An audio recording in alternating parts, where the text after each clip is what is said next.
উমরে ফারুক সালাত শুরু করলেন, ফজরের সালাত, আল্লাহু আকবার। In the mean time Abu লুলু এই খঞ্জর নিয়ে উমরে ফারুকের বুকের মধ্যে 3টা স্টেবিং করলেন। একটা মারলেন নাভির নিচে, মারার সাথে সাথে পাকস্থলী কেটে গেল। আরেকটা মারলেন পাজরে, পাজর ছিঁড়ে গেল। 3টা মারার পরে উমরে ফারুক বললেন, কাতালানি আল কাল, এক কুকুর আমাকে মেরে ফেলেছে। পেছন থেকে এক সাহাবীকে টান মেরে সামনের দিকে নিয়ে গেলেন, তুমি নামাজের ইমামতি করাও। আর ওমরে ফারুককে বাকিরা ধরাধরি করে পেছনে নিতে আরম্ভ করলেন। আর এই আত্মাই আক্রমণ যে করেছে, সে কাতারের মাঝখান দিয়ে যেতে আরম্ভ করলো আর 2 দিকে ছুরি মারতে আরম্ভ করলো। 13 জন সাহাবীর গায়ে ছুরি মেরেছে, 7 জন সাহাবা স্পট ডেথ, জায়গায় মৃত্যু।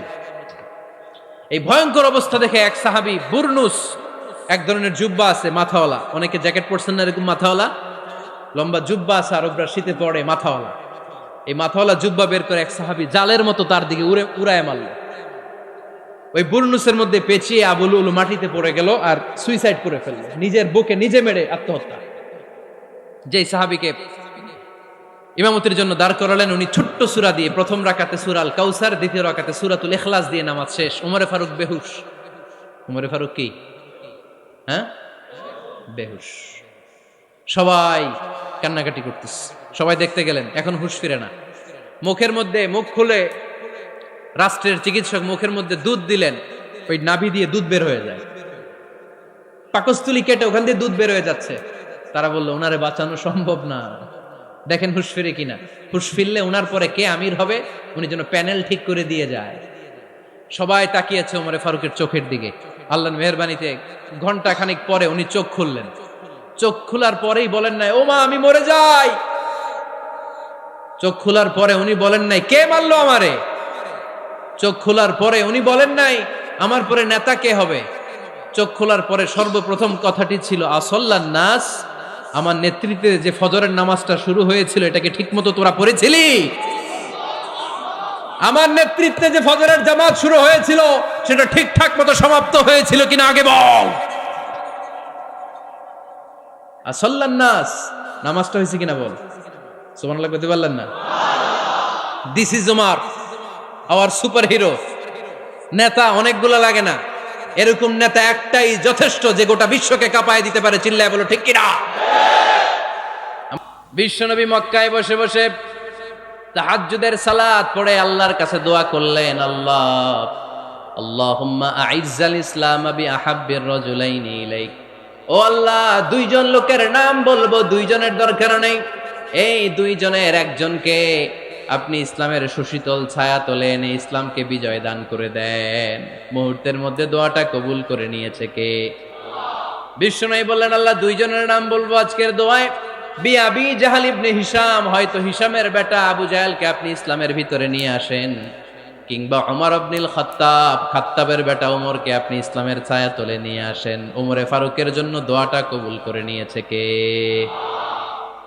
মক্কার যে অবস্থা, আল্লাহর হাবিব সাল্লাল্লাহু আলাইহি ওয়াসাল্লাম বুঝলেন মক্কার এই 2 জনের একজন যদি আমার সাথে না থাকে তাহলে মক্কায় দাওয়াতি কাজ চালিয়ে যাওয়া যাবে।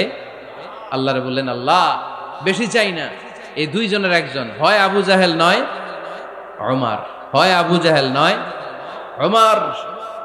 বিশ্বনবী যখন দোয়া করলেন, এই দোয়ার একটা ইমানি ধাক্কা, নুরানি ধাক্কা সাইয়েদনা ওমরে ফারুকের হৃদয়কে স্পর্শ করে ফেলল। দোয়া ইজ লাইক এ মিসাইল। এই যে আমরা দোয়া করি, এটা মিসাইলের মতো।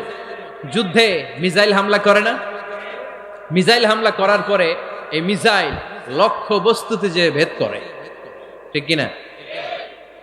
তেমনি দোয়ার মতো যদি আপনি দোয়া করতে পারেন, আপনি যেই জন্য দোয়া করেছেন ঠিক ওই জায়গায় যে আপনার দোয়া স্পর্শ করে। সুবহানাল্লাহ পড়বেন না? বিশ্বনবীর দোয়ার মাধ্যমে প্রথমে সাইয়েদনা ওমর ফারুকের হৃদয়ে এক ধাক্কা লাগলো। 2 নম্বরে রব্বুল আলামিন সূরাতুল হাক্কা দিয়ে ওমর ফারুকের হৃদয়ের মধ্যে দিলেন এক ধাক্কা। পড়েন আল্লাহু আকবার। কোরআনের ভেতরে সূরাতুল হাক্কা নামে একটা সূরা আছে না নাই? আল হাক্কাতু মাল হাক্কা ওয়া মা আদরাকা মাল হাক্কা। পড়েন আল্লাহু আকবার। বিশ্বনবী যখন দোয়া করলেন, ওই দোয়া যখন সৈয়দনা ওমরে ফারুকের হৃদয়ে স্পর্শ করলো, সৈয়দনা ওমরে ফারুক সব সময় বিশ্বনবীরে ফলো করতে আরম্ভ করলেন। বিশ্বনবী ডানে গেলে লুকিয়ে লুকিয়ে ওমর ফারুক ডানে যায়, বিশ্বনবী বায়ে গেলে লুকিয়ে লুকিয়ে ওমরে ফারুক বায়ে যায়। বিশ্বনবী একবার মসজিদুল হারামে যে নামাজ পড়তে শুরু করলেন, ওমরে ফারুক তখন বিশ্বনবীর পিছু পিছু ছদ্মবেশে পেছন থেকে যে বিশ্বনবী কিভাবে নামাজ পড়ে দেখতে শুরু করলেন। বিশ্বনবী ইন দা মিন টাইম এশার নামাজে আল হাক্কাতুমাল হাক্কা তেলাওয়াত শুরু করে দিলেন। আল হাক্কাতুমাল হাক্কা তেলাওয়াত শুরু করে দিলেন। তেলাওয়াত করতে করতে বিশ্বনবী যখন তেলাওয়াত করতেছে, ওমরে ফারুক এরকম দুলতেছে আর মজা পাচ্ছে। ওমিয়া বিশ্বনবীর কণ্ঠ বুঝি আমার মতো কণ্ঠ, আপনার মতো কণ্ঠ, আহমদ বিন ইউসুফের কণ্ঠ, আব্দুল বাসিতের কণ্ঠ না। বিশ্বনবীর গলায় যে কি সুরের ঝংকার আল্লাহ দিয়েছেন, কি সুরের লহরি আল্লাহ দিয়েছেন, একবার যে শুনতো পাগল হয়ে যেত। আল্লাহু আকবার। বিশ্বনবী সূরা হাক্কা মন্ত্রমুগ্ধ তেলাওয়াতে, মন্ত্রমুগ্ধ সুর দিয়ে, মন্ত্রমুগ্ধ কণ্ঠ দিয়ে তেলাওয়াত করতে লাগলেন। এশার সালাতে ওমরে ফারুক দুলতে লাগলেন। ওমরে ফারুক যত শুনেন অবাক হয়ে যায়, যত শুনেন অবাক হয়ে যায়, যতই শুনে অবাক। কিরে? কারণ তিনি আরবি ভাষা বুঝতেন। এত সুন্দর শব্দের গাঁথুনি, এত প্রাঞ্জল বর্ণনা, এত সুন্দর অন্তমিল, এটা কবিতা না হয়ে পারে না। উনি মনে মনে ভাবলেন এটা মনে হয় কবিতা। It might be poem, it could be poem. Muhammad মনে হয় কবি হয়ে গেছে, তার কাব্য প্রতিভা দিয়ে সে এটা বানিয়েছে। তা না হলে এত সুন্দর কথা, এটা কবিতা না হয়ে পারে। ইন দ্য মিন টাইম বিশ্বনবী কিন্তু দেখতেছে না যে পেছনে ওমর। বিশ্বনবী তেলাওয়াত করছিলেন। ইন দ্য মিন টাইম বিশ্বনবী পড়ছিলেন ওমা হুয়া বিকাউলি শাইরিন কলিলাম মা তুমিনুন। এই আয়াতের অর্থ হলো এটা কোনো কবির কথা নয়, খুব অল্প সংখ্যক লোকই তোমরা ঈমান আনো। সুবহানাল্লাহ পড়ে। এটাকে বলে কোইন্সিডেন্ট। কোইন্সিডেন্ট হুট করে অনেক সময় মিলে যায়, যায় কি যায় না। আপনি একজনের কথা ভাবতেছেন ভাবতেছেন, বাজারে গেলেন, বাজারে যেই দেখেন ওই লোকটা দাঁড়ায় আছে, এরকম হয় কি হয় না? কোইন্সিডেন্ট। ওমরে ফারুক মনে মনে যেটা ভাবতেছে ওই কথা দিয়ে বিশ্বনবী তেলাওয়াত করতেছে। আল্লাহু আকবার। বিশ্বনবী যে আয়াত তেলাওয়াত করছিলেন, আয়াতের অর্থ হলো এটা কোনো কবির বানানো কবিতা না, খুব অল্প সংখ্যক লোকই তোমরা ঈমান আনো। ওমরে ফারুক আটকে উঠলেন, থমকে দাঁড়ালেন। ঘটনা কি? আমি মনে মনে ভাবলাম, কি রে এত সুন্দর কথা, এটা তো মানুষের কথা হতে পারে না, এটা নিশ্চয়ই কবিতা, কবির কথা। কিন্তু মুহাম্মদ এখন আবার পড়তেছে ওমা হুয়া বিকাউলি শাইর, এটা কোনো শায়েরের, কবির কথা নয়। কলিলাম মা তুমিনুন, অল্পই তোমরা ঈমান আনো। তার মানে আমার মনে যা চলে মুহাম্মদ এটা টের পায়। মুহাম্মদ গণক। নাউজুবিল্লাহ পড়বেন না? মুহাম্মদ অনেক বড় মাপের একজন গণক। মানুষের হৃদয়ে কি চলে, মনে মনে কি ভাবে, মুহাম্মদ না দেখেও বলে দিতে পারে। ইন দা মিন টাইম বিশ্বনবী পরের আয়াতে পড়লেন ওয়ালা বিকাউলি কাহিনিন কলিলাম মা তাযাক্কারুন। এই আয়াতের অর্থ হলো এটা কোনো গণকের বানানো গণনা নয়, খুব অল্প সংখ্যক লোকই তোমরা উপদেশ হিসেবে এটাকে মানো। সুবহানাল্লাহ পড়েন। এবার আর ওমরে ফারুকের সহ্য হয় না, কি আজীব তামাশা। প্রথমে মনে করলাম কবিতা, মোহাম্মদ কয় কবি না, সে কবি না, এটা কবিতা না। তারপর ভাবলাম সে গণক, সে আয়াত পরে পরে বলে দিল এটা গণনা নয়, তাহলে এটা কি? এটা কি কবিতাও না, গণনাও না, তাহলে এটা কি? বিশ্বনবী তখন বললেন তানজিলুম মির রাব্বিল আলামিন। সুবহানাল্লাহ পড়েন। পরের আয়াত ছিল তানজিলুম মির রাব্বিল আলামিন। এটা দুনিয়ার কোনো কবির বানানো কবিতা না, এটা কোনো গণকের গণনা না, এটা কোনো সাহিত্যিকের বানানো সাহিত্য নয়, এটা মহাবিশ্বের পরিচালক রব্বুল আলামিনের কাছ থেকে পাঠানো কিতাব কোরআন। সূরা হাক্কার ধাক্কায় ওমরে ফারুক কাইত। প্রথমে ধাক্কাটা লাগলো যে দোয়া। বিশ্বনবী তাহাজ্জুদে কেঁদে দোয়া করলেন, আল্লাহ হয় আবু জাহেল রে দিবা, নাইলে ওমর রে দিবা। ওই দোয়া ওমরে ফারুকের হৃদয়ে ছোঁয়া লেগেছে। এরপরে হাক্কা, সূরাতুল হাক্কা দিয়ে দিলে এক ধাক্কা। এই ধাক্কা খেয়ে উথাল পাথাল হৃদয়ের মধ্যে, হায় রে এ কি বাণী, এ কেমন কথা, কে মুহাম্মদ? তারপরও শয়তানের ওয়াসওয়াসা আছে না নাই? আল্লাহ বলে যতই ওয়াসওয়াসা ওমরকে দেয়া হোক, আমি ওমরে ফারুককে এই মুসলিম উম্মাতের সেনাপতি বানিয়ে ছাড়বো, আমি সেনাপতি বানাবো। এবার 3 নাম্বার ডোজ। ডাক্তারের কাছে গেলে প্রথমে দেখবেন সিম্পল ডোজ দেয়, নরমাল ওষুধ, এটাতে কাজ না হইলে ডোজ বাড়ায়, একেবারে কাজ না হইলে অ্যান্টিবায়োটিক মারে, আছে না নাই?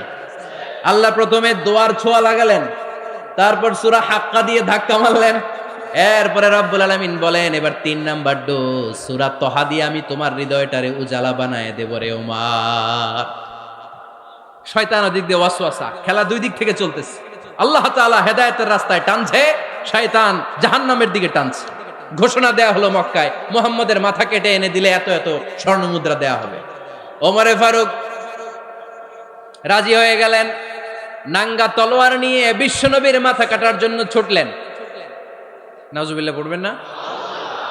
বনু জাহরা গোত্রের এক লোক বলে, আইনা ইয়া ওমর, কই যাও? মুহাম্মদের মাথা কাটতে যাই। আরে মুহাম্মদের মাথা কাটতে যাও? তোমার বোন ফাতিমা বিনতে খাত্তাব আর তোমার বোন জামাই সাঈদ কদ সাবা, এরা তো ধর্ম ত্যাগ করে ফেলছে, এটা তো আমাদের ধর্ম ত্যাগ করে মুহাম্মদের ফলোয়ার হয়ে গেছে। আগে ওমর ঘর সামলাও, পরে মুহাম্মদের মাথা কাটতে যেও। ওমরে ফারুক অবাক হয়ে গেলেন, তলোয়ার নিয়ে বিশ্বনবীর দিকে না যে নিজের বাড়ির দিকে চলে গেলেন। বিশ্বনবীর আপন বোন ফাতিমা বিনতে খাত্তাব, বোন জামাই সাঈদ আর খাব্বাব রাদিয়াল্লাহু তাআলা আনহু তিনজন মিলে সূরা তহা তেলাওয়াত করছিলেন। পড়েন সুবহানাল্লাহ। মক্কায় লুকিয়ে লুকিয়ে দাওয়াত হতো। খাব্বাব রাদিয়াল্লাহু তাআলা আনহু একটা চামড়ার ফলকের মধ্যে সূরা তহার কয়েকটা আয়াত এনে ওমরে ফারুকের বোন আর বোন জামাইকে শিক্ষা দিচ্ছে, ট্রেনিং দিচ্ছে। সুবহানাল্লাহ পড়েন। লুকিয়ে লুকিয়ে ওমরে ফারুক যখন ঘরে চলে আসলেন, এরা তটস্থ হয়ে গেল। সাইয়েদনা খাব্বাব বিছানার তলায় লুকিয়ে গেলেন। ওমরে ফারুক বললেন, দরজা খোলো।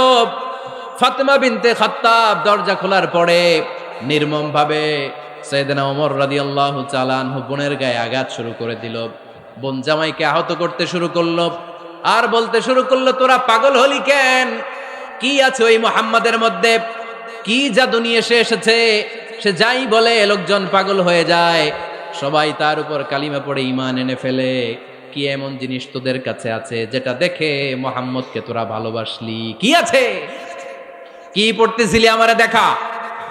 ফাতেমা বলে, ইন্নাকা রিজসুন লা ইয়ামাসসুহু ইল্লাল মুতাহহারুন। ও আমার ভাই ওমর, তুমি নাপাক। তুমি কি? লা ইয়ামাসসুহু ইল্লাল মুতাহহারুন, পবিত্রতা অর্জন না করে এই কোরআন ধরা যায় না। সুবহানাল্লাহ পড়েন।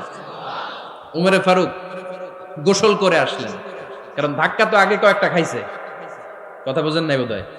প্রথমে দোয়ার ধাক্কা, পরে কোন সূরা দিয়ে ধাক্কা? হাক্কা দিয়ে ধাক্কা। ৩ নম্বরে এখন আর একটা ধাক্কা খাবে। গোসল করে আসলেন। ফাতিমা বিনতে খাত্তাব বললেন, গোসল যখন করে এসেছেন, এই নেন। উমরে ফারুক এবার চামড়ার কাপড়ের মধ্যে সূরা তহার প্রথম আয়াতের দিকে নজর করলেন। নজর করেই কোরআনের প্রেমে পড়ে গেলেন। পড়েন সুবহানাল্লাহ।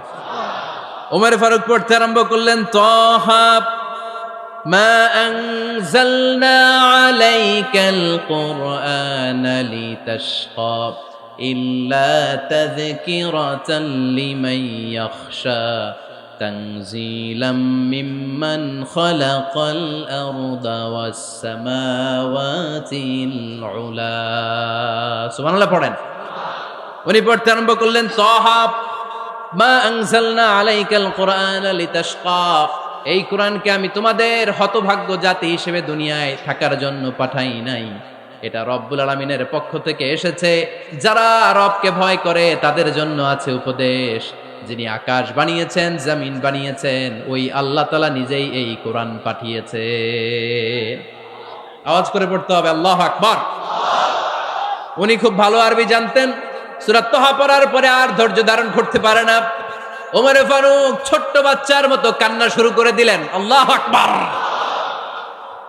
সূরা তহাটা হাতে নিয়ে, তলোয়ারটা হাতে নিয়ে বিশ্বনবীর দিকে ছুটতে আরম্ভ করলেন। আইনা মুহাম্মদ, কোথায় মুহাম্মদ? তোমরা আমাকে মুহাম্মদের কাছে নিয়ে চলো। বিশ্বনবী তখন সাফা পাহাড়ের পাদদেশে দারুল আরকাম ইবনে আলকামের ঘরে লুকিয়ে লুকিয়ে কোরআনের দাওয়াত দিতেন। ওমরে ফারুককে পাগলের মতো ছুটে আসতে দেখে বিশ্বনবীর চাচা হামজা ইবনে আব্দুল মুত্তালিব বলল, নবী আপনি পালান। ওই যে খাত্তাবের বেটা ওমর আপনাকে অপমান করার জন্য, আক্রমণ করার জন্য তেরে এসেছে। সাহাবীরা বললেন, নবী আপনি পালিয়ে যান, আমরা সামাল দেব। বিশ্বনবী বললেন, না আমি পালাবো না, বরং তোমরা সরে যাও। ওমর ইবনুল খাত্তাবকে আমার দরবার পর্যন্ত আসতে দাও। আমার তো মনে হচ্ছে ওই যে তাহাজ্জুদের নামাজ শেষে চোখের পানি ছেড়ে যে আমি আল্লাহর কাছে দোয়া করেছি, আজকে আমার ওই দোয়াটা কবুল হতে শুরু করেছে। আমার তো মনে হচ্ছে আমার ওই দোয়া কবুল হবে, আসতে দাও। ওমরে ফারুক এসে বললেন, আশহাদু আল্লা ইলাহা ইল্লাল্লাহ ওয়া আশহাদু আন্না মুহাম্মাদান আবদুহু ওয়া রাসূলুহু। আমি সাক্ষ্য দিলাম আল্লাহ ছাড়া কোনো ইলাহা নাই, নিশ্চয় আপনি আল্লাহর প্রেরিত বান্দা এবং রাসূল। পড়েন সুবহানাল্লাহ। ওমরে ফারুক যখন কালিমা শাহাদা পড়ে মুসলমান হয়ে বিশ্বনবীর হাতে হাত রাখলেন, মুসলিম সাহাবীদের মধ্যে খুশি আর আনন্দের বন্যা বয়ে গেল। মুসলিম হাতে গোনা সাহাবারা আল্লাহর প্রশংসা করলেন। বিশ্বনবী সাইয়েদনা ওমরে ফারুককে জড়িয়ে ধরলেন। ওমরে ফারুক এবার বিশ্বনবীরে বললেন, নবী গো, আলাসনা আলাল হক, আমরা কি সত্যের উপরে আছি নাকি আমরা ভুলের উপরে আছি? বিশ্বনবী বললেন, বালা নাহনু আলাল হক, আমরাই সত্যের উপরে আছি। সুবহানাল্লাহ পড়েন। আলাসনা আলাল হক, নবী আমরা কি সত্যের উপরে নাই? হ্যাঁ অবশ্যই ওমর, তুমি সত্যের উপরে আছো। ওমরে ফারুক বললেন, তাহলে ফাফিমাল ইখতিফা, তাহলে লুকায় লুকায় আর দাওয়াত দেব কেন? আমি তো কালিমা পড়ে ফেলছি, আসেন আমার সাথে বের হই। ফাফিমাল ইখতিফা, আর লুকায় লুকায় কেন? আসেন আমরা বাইরে বের হই। বিশ্বনবী বললেন, ওমর এটা মাক্কি জীবন, এখানে আমরা একটু গোপনে গোপনে দাওয়াত দিতে চাই। ওমরে ফারুক বলে, না, আমার দায়িত্ব, আমি একটা মিছিল দিতে চাই নবী। আল্লাহর নামের তাকবীর দিতে দিতে দারুল আরকাম থেকে শুরু করে মসজিদুল হারাম পর্যন্ত একটা মিছিল দিয়ে আমি মক্কা কাঁপায়া দেব। অনুমতি দেন। বিশ্বনবী দিতে চান। ওমর ফারুক অনেক বোঝানোর পরে স্বল্প পরিসরের একটা অনুমোদন পাওয়া গেল বিশ্বনবী সাল্লাল্লাহু আলাইহি ওয়াসাল্লামের কাছ থেকে। কিন্তু মিছিল যে দিবে, মিছিলের জন্য লোকের দরকার আছে না নাই? এখানে লোক নাই, আমি একাই মিছিল দিতেছি। এটা জমবে, মিছিল জমবে। খুঁজে উনি 11 জন মুসলিম সাহাবা পেলেন। কয়জন? ওমরে ফারুক বললেন, 11 জনই সই।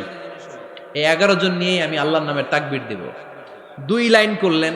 কয় লাইন? 2 লাইন। পেছনে 6 জন, আর এই লাইনের নেতা বানালেন বিশ্বনবীর চাচা হামজাকে রাদিয়াল্লাহু তাআলা আনহু। আর সামনে 5 জন, তার আগে দাঁড়ালেন উনি নিজেই। তাহলে 6 6 12। বললেন এই 2 লাইনই আমরা তাকবীর দিতে দিতে, বেশি না, এই দারুল আরকামের ঘর থেকে, আপনারা জানেন যে সাফা মারোয়া এখন যে সাই হয়, এই সাফার পাদদেশে ছিল দারুল আরকামের ঘর। উনি বললেন এখান থেকে ওই যে কাবার গিলাফ দেখা যায়, কাবার গিলাফ পর্যন্ত আমরা এই তাকবীর নিয়ে ওখানে যাব। সুবহানাল্লাহ পড়বেন না? ওখানে উনি দাঁড়িয়ে ছোট্ট একটা ভাষণ দিয়েছিলেন। উনি বলেছিলেন, মান আরাদা আন তাসকুলা উম্মু ওয়া ইয়াতামা ওয়ালাদু ওয়া তারমিলা যাওজাতুহু ফালিয়াসুদ্দানি। খেয়াল করে শুনেন, কান দুইটা খরগোশের কানের মতো খাড়া করেন। উনি এক বাক্যের একটা ভাষণ দিলেন। ভাষণ দিতে জানলে বড় ভাষণ দেয়া লাগে না। এক বাক্যের ভাষণ দিয়ে গোটা বিশ্বকে ঝাঁকুনি মারা যায়। চিল্লায় বলো ঠিক কিনা? ওমরে ফারুক এক বাক্যের একটা ছোট্ট ভাষণ দিলেন। মান আরাদা আন তাসকুলা উম্মু, কে আছো মায়ের এই মক্কায়, কে আছো মায়ের বুক খালি করতে চাও? ইয়াতামা ওয়ালাদু, কে আছো বাচ্চাগুলারে, নিজের সন্তানগুলোরে ইয়াতিম বানাতে চাও? কে আছো তারমিলা যাওজাতুহু, নিজের স্ত্রীকে বিধবা বানাতে চাও? ফালিয়া সুদ্দানি, বুকের পাটা থাকলে আমি ওমর রে থামাও। ফালিয়া সুদ্দানি, দেখি মক্কায় কার এত বড় বুকের পাটা। কে আছো মায়ের বুক খালি করতে চাও, সন্তান রে এতিম বানাতে চাও, স্ত্রীকে বিধবা বানাতে চাও? ফালিয়া সুদ্দানি, পারলে আমারে ঠেকাও। এই বলে উনি আল্লাহু আকবার, আল্লাহু আকবার, আল্লাহু আকবার বলে স্লোগান শুরু করে দিলেন। এক এক স্লোগানে মক্কার মরুজমিন থারথার করে কাঁপতে আরম্ভ করলো। এই মিছিল মক্কার কেউ দেয় নাই। মিছিলের আওয়াজ শুনে আবু জাহেল বাইরিস, উতবা বাইরিস, শাইবা, ওয়ালিদ ইবনে মুগিরা সব বের হয়েছে। কিরে, আমার এলাকায় এত বড় স্লোগান, কার এত সাহস? বের হয়ে দেখে মিছিলের সামনে ওমর। ওমর রে দেখে দিছে একদম। কারণ ওমরে ফারুককে থামানোর মতো বাপের বেটা মক্কায় দ্বিতীয়টা কেউ ছিল না। আওয়াজ করে বলেন ঠিক কিনা? ওমরে ফারুক আল্লাহু আকবার, আল্লাহু আকবার বলে স্লোগান দিতে দিতে মসজিদুল হারামের ভেতরে ঢুকে গেল। কাবার গিলাফ ধরার পরে সেদিন মিছিল থেমেছে। ওই আল্লাহর নামের স্লোগান সেদিন কেউ থামাতে পারে নাই, কিয়ামত পর্যন্ত কেউ থামাতে পারবে না। চিল্লায় বলো ঠিক কিনা? ওই রকম একটা ওমরের দরকার, আমাদের বেশি চাই না। জোরে বলেন ঠিক কিনা? দাও খোদা দাও আমায় আবার ওমর দারাজ দিল, দাও খোদা দাও আমায় আবার ওমর দারাজ দিল, দাও আলীর মতো বীর সেনানি, আলীর মতো বীর সেনানি জাগাতে নিখিল, দাও খোদা দাও আমায় আবার ওমর দারাজ দিল। সুবহানাল্লাহ পড়েন। একটা ওমর লাগবে, চিল্লায় বলেন কয়টা? ওই ওমরের অপেক্ষায় বাংলাদেশ সহ গোটা মুসলিম উম্মাহ, ঠিক কি না?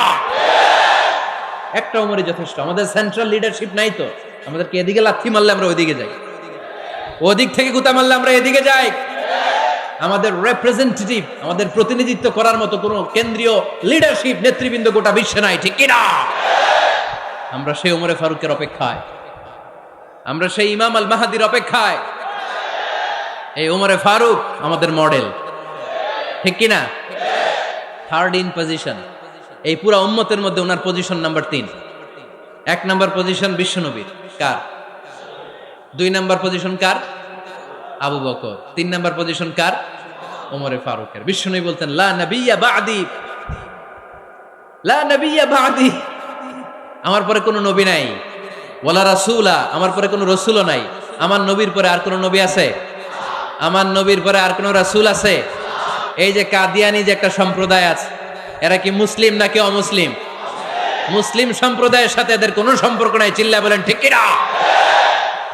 এরা যদি মুসলমান হতে চায়, আমার নবী দ্য লাস্ট মেসেঞ্জার বিশ্বনবীকে খাতামুন নবী হিসেবে সংবাদ সম্মেলন করে গোটা বিশ্বকে জানায় দিতে হবে, তারপরে তাদেরকে আমরা মুসলিম হিসেবে স্বীকৃতি দিব, চিল্লায় বলেন ঠিক কি না? তা না হলে তারা কোন ধর্মের এটাকে জানায় দিতে হবে।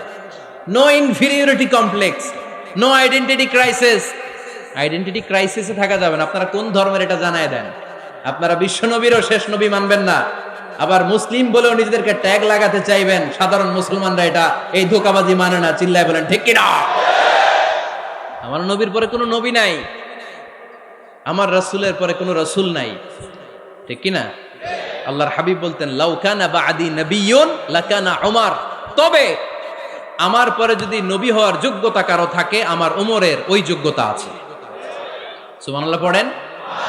প্রভু তুমি বলেছ রাসূল দেবে না, বলনি দেবে না ওমর, বলনি দেবে না হামজা তারি, খালিদ বিজয় সম, তুমি বলেছ রাসূল দেবে না। সুবহানাল্লাহ পড়েন। এজন্য আমরা একটা ওমর চাই। কয়টা? বেশি লাগবে? নেতার মতো নেতা কয়টা লাগে? জোরে বলেন কয়টা? Enough, that's enough. ওমরে ফারুক আওয়ার সুপার হিরো। ওনার সাথে বিশ্বনবী সাল্লাল্লাহু আলাইহি ওয়াসাল্লামের মুসাহারার সম্পর্ক ছিল। ওমরে ফারুক যে বিশ্বনবীর শ্বশুর, এটা অনেকে জানেই না। ওমরে ফারুক রাদিয়াল্লাহু তাআলা আনহু বিশ্বনবীর শ্বশুর ছিলেন। এটা আজকে নতুন শুনছেন, কে কে হাত তোলেন? দেখছেন হুজুর? সঠিক বলছি না আমি? অনেকে আমরা জানি না। মাশাআল্লাহ, জানতে লজ্জা নাই, শিখতে লজ্জা নাই। লজ্জা হচ্ছে অজ্ঞতায় আর মূর্খতায়, ঠিক কি না? আমরা শিখতে রাজি আছি। যে কথা বলে আমরা তার ছাত্র। আমার আগে হুজুর কথা বলতেছিলেন, আমরা ছিলাম ছাত্র। এখন আমি কথা বলতেছি, এখন আমরা সবাই হয়ে গেছি ছাত্র, ঠিক কি না? যিনি বলেন তিনি শিক্ষক, বাকিরা আমরা ছাত্র, ঠিক কি না? 4 খলিফার 2 খলিফা, ইসলামের 4 খলিফার 2 খলিফা বিশ্বনবীর মেয়ের জামাই, আর বাকি 2 খলিফা বিশ্বনবীর শ্বশুর। সুবহানাল্লাহ পড়েন। সাইয়েদনা আলী রাদিয়াল্লাহু তাআলা আনহু, সাইয়েদনা উসমান যুন-নূরাইন বিশ্বনবীর মেয়ের জামাই। উসমান রাদিয়াল্লাহু তাআলা আনহুর কাছে বিশ্বনবী 2 মেয়েকে বিয়ে দিয়েছিলেন। একজন মারা যাওয়ার পরে আরেকজন। বিশ্বনবী বলেছেন এরপরে আরেকটা থাকলে ওইটারও বিয়ে দিতাম। সুবহানাল্লাহ পড়বেন না? 2 জন ছিল মেয়ের জামাই আর 2 জন ছিল শ্বশুর।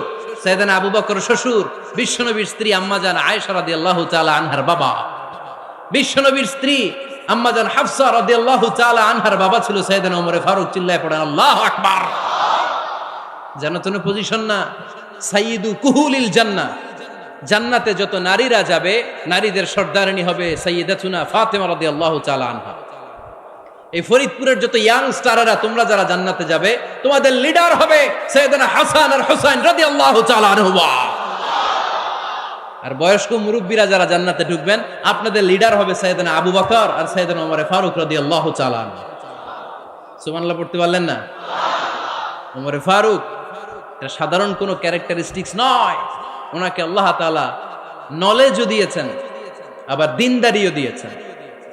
আমার দিনী ভাইয়েরা খেয়াল রাখবেন, কোনো আলেমের মধ্যে বা কোনো নেতার মধ্যে যদি এই দুইটার সমন্বয় আপনি পান, যে তার জ্ঞানও আছে আবার দিনদারিও আছে, he belongs the knowledge and he belongs the তাকওয়া, সে গোটা বিশ্বকে জয় করে ফেলবে। ঠিক কিনা? যার মধ্যে জ্ঞান আছে, যার মধ্যে তাকওয়া আছে, তারে কেউ থামায় রাখতে পারে? ওমরে ফারুককে এই দুই নেয়ামত দিয়ে ধন্য করেছে কে?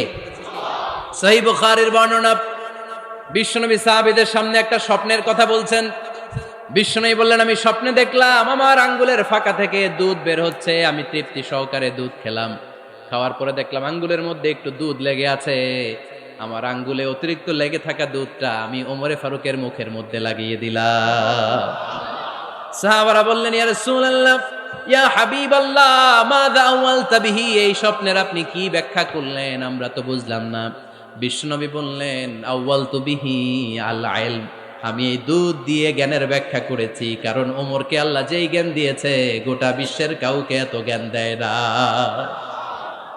এজন্য স্বপ্নে যদি কেউ দেখেন যে আপনি দুধ খাচ্ছেন, তার মানে আল্লাহ তাআলা আপনার জ্ঞান বাড়ায় দিবে।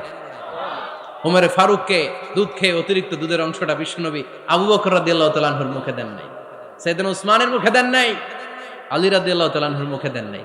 স্বপ্নে ওই অতিরিক্ত লেগে থাকা দুধটা বিশ্বনবী ওমরে ফারুকের ঠোঁটের মধ্যে লাগিয়ে দিয়েছেন। এই হাদিস থেকে প্রমাণ হয় আল্লাহ তাআলা জ্ঞানের নেয়ামতে সাইয়েদনা ওমরে ফারুককে ধন্য করেছেন। আবার বুখারীর বর্ণনা, বিশ্বনবী সাল্লাল্লাহু আলাইহি ওয়াসাল্লাম আরেকটা স্বপ্নের বর্ণনা দিচ্ছেন। তিনি বললেন, তোমাদের সবাইকে স্বপ্নে আমার সামনে দাঁড় করানো হলো। আমি দেখলাম তোমাদের কারো জুব্বা নাভি পর্যন্ত, কারো জুব্বা হাঁটু পর্যন্ত, কারো জুব্বা টাকনু পর্যন্ত। ওমরে ফারুককে যখন স্বপ্নে আমার সামনে দাঁড় করিয়ে দেয়া হলো, আমি দেখলাম ওমরের জুব্বা এত লম্বা, ওমর টেনে হিচড়ে তার জুব্বা নিয়ে সামনে হেঁটে যাচ্ছে। সাহাবারা বললেন, ফামাযা আওয়ালতা বিহি ইয়া রাসূলুল্লাহ, ও আল্লাহর রাসূল, এই স্বপ্ন দিয়ে আপনি কি বুঝাতে চাইলেন, আমরা কিছু বুঝলাম না। বিশ্বনবী বললেন, আউয়ালতু বিহি আদ-দীন, আমি এই হাদিসের দ্বারা দিনের ব্যাখ্যা করলাম, যার জামা যত লম্বা তার দিনদারি তত বেশি। সুবহানাল্লাহ, আসতে পড়েন। স্বপ্নে দেখলেন কোন সাহাবীর জুব্বা নাভি, কোন সাহাবীর হাঁটু, কারোটা টাকনু, কিন্তু ওমরে ফারুকের জুব্বা এত লম্বা, ইয়াজুরু সাওবাহু, তিনি তার জুব্বা টেনে হিচড়ে যাচ্ছেন। বিশ্বনবী বললেন, এটা দ্বারা আমি দিন, আমি তাকওয়া, দিনদারি, তাকওয়া, এটার ব্যাখ্যা করেছি। তার মানে ওমরে ফারুকের তাকওয়ার সামনে সব তাকওয়া পানি হয়ে যাবে। কোন সুবহানাল্লাহ। আল্লাহ তাআলা সাইয়েদনা ওমরে ফারুককে দ্বীনের জ্ঞান দিয়েছেন, তাকওয়া দিয়েছেন। যুবক ভাইয়েরা, যাকে আল্লাহ তাআলা দ্বীনের জ্ঞান দেয়, যাকে আল্লাহ তাআলা তাকওয়ার এই গুণ দিয়ে সমৃদ্ধ করে, তার জন্য গোটা বিশ্বের সব দরজাগুলোকে ওপেন করে দেয় কে? কত বড় মুত্তাকি ছিলেন সাইয়েদনা ওমরে ফারুক। মদিনার সমাজে কয়জন মুনাফিক ছিল বিশ্বনবী ছাড়া কেউ বলতে পারতেন না। বিশ্বনবী কোন সাহাবীকে মুনাফিকদের লিস্ট দিয়ে যান নাই, একজন সাহাবী ছাড়া। দেখি কেউ বলতে পারেন কিনা ওই সাহাবীর নাম? কি নাম?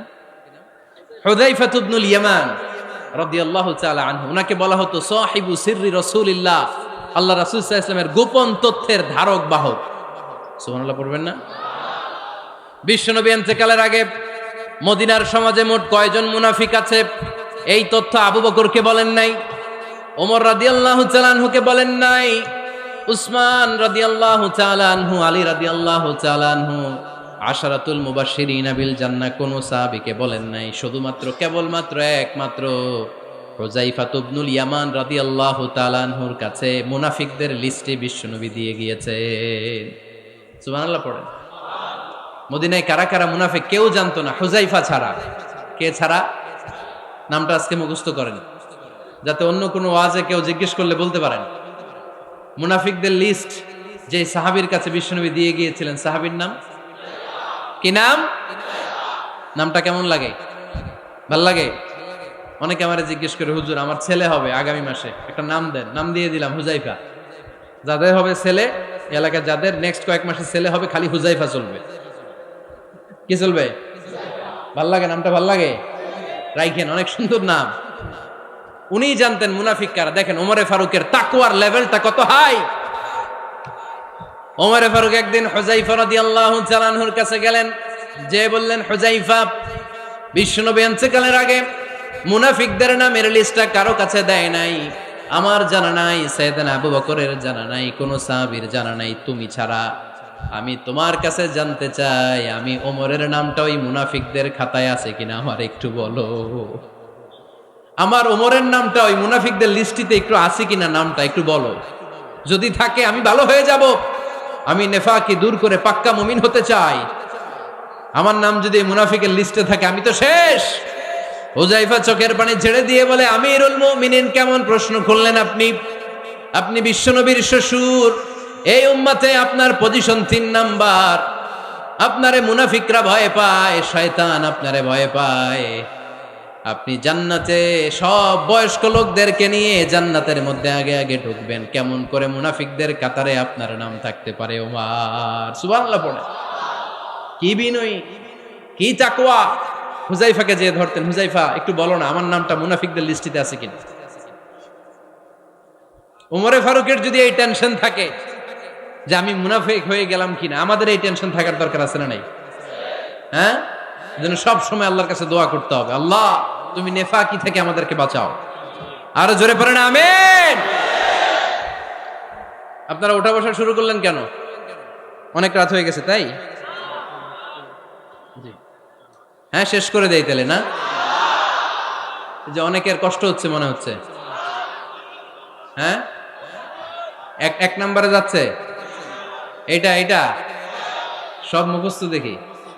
হ্যাঁ, 1 নাম্বার, 2 নাম্বার, 3 নাম্বার। 1 নাম্বার হইল পেশাবখানা, 2 নাম্বার পায়খানা, 3 নাম্বার নাকি এইটা।